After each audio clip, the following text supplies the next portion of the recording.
Do you find operating systems confusing? Many struggle to grasp their structure. Today, we'll simplify the core components of operating systems. By the end, you'll understand how these components work together. First, let's discuss the kernel.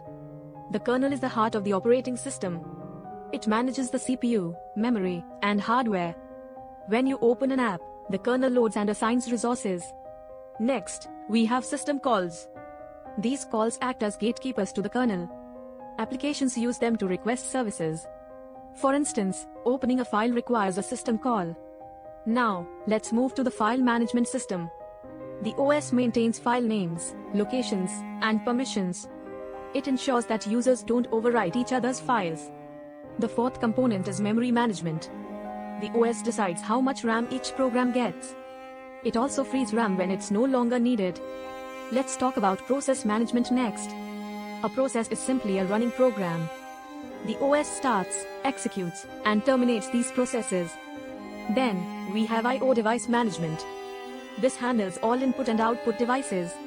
Device drivers act as translators between hardware and the OS. Finally, there's the secondary storage manager. This part organizes hard disk and SSD files. It ensures efficient storage and quick searching. To summarize, we've covered 7 crucial components. 1. Kernel. 2. System calls. 3. File management. 4. Memory management. 5. Process management. 6. I/O management. 7. Secondary storage management. Understanding these fundamentals is key to grasping operating systems. Don't forget to apply this knowledge as you explore OS concepts. Thank you for watching. This wraps up part 3 of our operating system series. In the next video, we'll dive into process management. Please like, share, and subscribe. And hit the bell icon for updates.